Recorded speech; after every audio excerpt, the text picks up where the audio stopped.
नमस्कार दोस्तों, स्वागत आपका क्रेजी क्रिप्टो मिंटू में। पे आप पूरे यूट्यूब पर पे चल रहा है, दूसरा FTX चल रहा है और तीसरा ये स्पीच है साहब पावेल साहब की आज, उसके अकॉर्डिंग क्या हो सकता है। चलो वन बाय वन थोड़ा सा सब पर कंफर्मेशन करने की कोशिश करते हैं कि आखिर क्या हो सकता है। वीडियो अच्छा लगे तो लाइक सब्सक्राइब जरूर कीजिए। देखिए पहले मैं आपको FTX के बारे में कहना चाहूँगा कुछ। FTX में देखिए मैं आपको 2 दिन से कंटिन्यू बता रहा था, वीडियो तो आज आने ज़्यादातर शुरू हुए हैं, लेकिन मैं आपको 2 दिन से कंटिन्यू कह रहा था कि इसकी ये न्यूज कुछ न कुछ पैनिक वाली निकल रही है। लेकिन ये क्लियर नहीं था कि कितने टोकन सेल होंगे, कौन कौन से हैं और क्या इंपैक्ट आ सकता है इस पर। तो साहब वो भी अब क्लियर हो गया। कोर्ट से FTX को जो परमिशन मिली वो मिली 200 मिलियन पर वीक, यानी इतने का आप अपना असेट्स बेच सकते हैं, यानी कि टोकन बेच सकते हैं। अब जो लिस्ट है उसकी करीब 10-12 टोकन है, कॉइन जिसे कहेंगे, तो वो उसमें से सबसे ज्यादा है सोल यानी कि सोलाना। अब वो भी देखिए 1.1 बिलियन का है। इसको देखिए लगभग अप्रॉक्स 3 बिलियन के आसपास का अपना असेट्स बेचना है क्रेडिटर्स को देने के लिए। तो वो भी पूरा $3 बिलियन है नहीं। इसमें जो अब तक टोटल इन्होंने जो लिस्ट दी है, जो घोषणा की है, वो $2.4 बिलियन की है, यानी $2.4 बिलियन बेचना है, यानी कि एक वीक में $200 मिलियन के हिसाब से।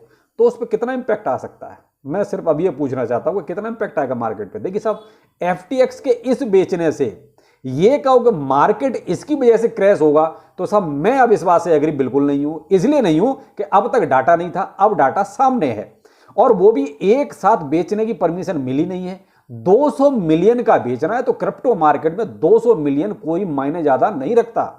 एक हफ्ते में वो भी 200 मिलियन, मैं कहता हूं अगर वो एक ही दिन में 200 मिलियन का बेच भी देगा तो भी उससे कोई बहुत ज्यादा इंपैक्ट आना नहीं है। टोटल वो बेच पाएगा 2.4 बिलियन के आसपास। वो भी अब तक जो रूमर था वो $3 बिलियन का था, लेकिन ये भी क्लियर हो गया अब कितना है। अब इसमें से भी जो सोलाना है वो सबसे ज्यादा है, यानी कि 1.1 बिलियन का है उसके पास, और वो भी लॉक्ड है, तो वो भी नहीं बेच सकता। जब तक भाई वो अनलॉक होगा नहीं तब तक वो सेल नहीं होगा, तो वो भी नहीं बेच सकता। तो अब बचा कितना सेल करने के लिए। तो देखिए अब यहां जो बात घूम के आती है सारी, वो वही आती है कि देखिए जो अब कहते वीडियो केवल वीडियो बनाने के लिए FTX पैनिक। देखिए साहब अब FTX पैनिक मुझे नहीं लगता कि FTX की वजह से मार्केट में बहुत ज्यादा पैनिक आएगा। मार्केट में जो पैनिक आएगा वो आएगा देखिए जो और साइड बाई जो न्यूज चल रही है, और खासकर जो अमेरिका से चल रहा है।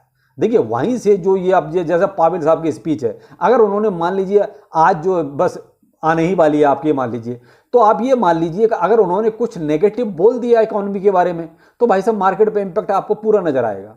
यहां FTX की कोई ज्यादा वैल्यू नहीं रहेगी, यहां केवल पावेल साहब की स्पीच की ज्यादा वैल्यू रहेगी। तो यहां वो भी देखिए FTX को तो सितंबर में टाइम दिया गया, भाई आप सितंबर से 13 तारीख से आप सेल करना शुरू कर सकते हैं।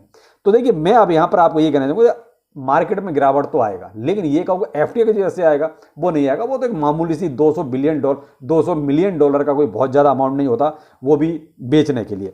अब यहाँ जो एक और चीज़ निकल के आई सामने, रिसेंटली निकल के आई है, और वो है कि US के ट्रेजरी डिपार्टमेंट ने क्रिप्टो के ऊपर एक रूल्स और रेगुलेशंस लेके आए हैं कि साहब चाहे आपका डिसेंट्रलाइज प्लेटफॉर्म हो, चाहे सेंट्रलाइज प्लेटफॉर्म हो, चाहे आपका स्वैप हो और चाहे आपका वॉलेट हो, सबको KYC कंपलसरी है। यानी आपको पूरी तरीके से अपनी डिटेल सरकार को देनी होगी और आपको एक ब्रोकर के तौर पर ट्रीट किया जाएगा। यानी कि जितने भी क्रिप्टो एक्सचेंज हैं, जो वॉलेट हैं या डिसेंट्रलाइज प्लेटफॉर्म है, जो भी हैं, ये सब के सब एक ब्रोकर की श्रेणी में उन्होंने रखे हैं। अब यहां भाई साहब सीधी सी बात निकल के जो ये आती है कि फिर डिसेंट्रलाइज कहां रहा। सारा डाटा तो आपका सरकार के पास है, क्योंकि उन्होंने वॉलेट्स को भी नहीं छोड़ा। आपके वॉलेट छोड़े नहीं, आपके डिसेंट्रलाइज प्लेटफॉर्म छोड़े नहीं, आपके स्वैप छोड़े नहीं, यानी सबको तो KYC आपको पर्सनली आके कराना ही पड़ेगा। तो यहां पर देखिए क्रिप्टो के लिए वो कहते हैं कि जो हम एक चल के मान के चलते कि डिसेंट्रलाइज सब कुछ है, कि सरकार को या किसी को कुछ पता नहीं चलेगा, हमारी की हमारे पास है तो सब कुछ हमारे पास है। देखिए इस हिसाब से तो नहीं लगता कि सब कुछ हमारे पास है, और ये कहीं ना कहीं देखिए अच्छा भी है खराब भी है। मैं ही कहूंगा कि अच्छा ज्यादा मुझे लग रहा है। देखिए सरकार तो कहीं ना कहीं से आपकी डिटेल ले ही लेगी, तो वो कोई बहुत बड़ी बात नहीं है। सरकार से हम बहुत सी चीजें छुपा भी नहीं सकते, लेकिन जो ये दलाली रोज की खाते हैं ना, एक्सचेंज हैं, जब मर्जी मैनिपुलेट कर देते हैं, जो आपका हेरा फेरी कर लेते हैं, हैक कर लेते हैं, माल चुरा लेते हैं, कम से कम वो चीज़ें तो रुक जाएंगी, कम से कम वो तो कहीं ना कहीं किसी न किसी फ्रेमवर्क में आ जाएंगे। भाई साहब अब आप ऐसा नहीं कर सकते, क्यों? सरकार की आपकी पूरी निगरानी है।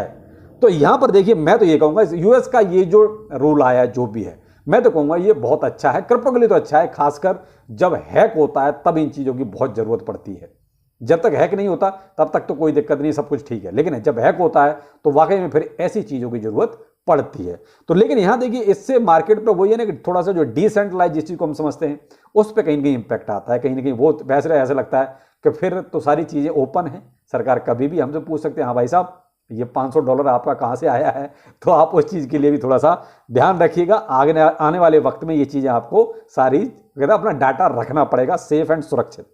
आता है आपका मार्केट में, देखिए मार्केट तो आपका अभी भी 26,200 का अभी इस टाइम पे ट्रेड है, यानी कि बीटीसी जो चल रहा है। लेकिन यहाँ देखिए, जब तक पावेल साहब की स्पीच से कुछ क्लियर नहीं होगा ना, तब तक इसमें थोड़ा सा आपको हो सकता है कि वॉलेटिलिटी नजर आ जाए, हो सकता है पंप डंप का सीन यहाँ हो जाए। लेकिन यहाँ आप एक चीज़ का ध्यान रखिएगा, माइकल बरी जो है ना शॉर्ट करके बैठा हुआ है, यानी कि वो प्रिडिक्ट मार्केट को करता है और लगभग उसकी प्रिडिक्शन आज तक तो ठीक रही है, आगे का नहीं कह सकते, लेकिन इस बार वो शॉर्ट करके बैठा हुआ, बहुत मोटे अमाउंट से शॉर्ट्स करके बैठा हुआ है। तो यहाँ ऐसा लगता है कि शायद मार्केट नीचे जा सकता है। जब बड़े बड़े लोग शॉर्ट लगा के बैठे हैं, लगभग 65 to 70% जो पोजिशंस हैं वो शॉर्ट की लगी हुई हैं, क्योंकि सबको वही लगता है कि मार्केट नीचे जाना है। लेकिन यहाँ ये गेम हो सकता है, क्योंकि जब एक्सचेंजों के पास देखिए पूरा डाटा होता है, एक्सचेंज को मालूम होता है कि कितने शॉर्ट पोजीशन है, कितने लॉन्ग पोजीशन है। तो यहाँ बड़े बड़े लोग भी जब शॉर्ट की पोजीशंस खोल के बैठे हुए हैं, मैंने कहा 65 से 70% जो पोजीशंस हैं वो शॉर्ट की हैं, यानी लोग यही मान के चलते हैं कि मार्केट को नीचे जाना चाहिए। तो यहां पर देखिए एक्सचेंज और कुछ बड़ी वेल्स मिलकर गेम कर सकती हैं, मार्केट को पहले ऊपर ले जाकर फिर दोनों डंप कर सकती हैं। यहां क्या है कि दोनों तरफ की पोजीशंस को लिक्विडेट किया जा सकता है। तो ये देखिए मार्केट का गेम है और बड़े बड़े लोग इन चीज को बखूबी कर लेते हैं। बीएनबी बाइनेंस ने अभी तो इसको देखिए सब पूरा सपोर्ट कर रखा है, क्योंकि भाई उसका खुद का टोकन है और $217 पर इस टाइम पे चल रहा है। तो देखिए जो अब तक फट चल रहा था कि ये 200 से नीचे जाएगा और 200 से नीचे जाएगा, तो कहीं ना कहीं बाइनेंस के लिए भी बहुत बड़ी पैनिक होगी। तो अभी तक तो देखिए जो चीजें सामने हैं, यानी कि जो बाइनेंस ने या सीजेड बाइनेंस ने बीएनबी को पीछे से जो सपोर्ट दिया है, उससे तो लगता नहीं कि ये ज्यादा नीचे जाएगा। हाँ, वो एक अलग सीन हो सकता है कि मान लीजिए बीटीसी ही आपका 22,000 या आपका 25,000 से नीचे जाने लगे, तो वो एक फिर पूरा मार्केट का ही सीन अलग है, क्योंकि मार्केट के अकॉर्डिंग ही भाई बीएनबी भी चलेगा।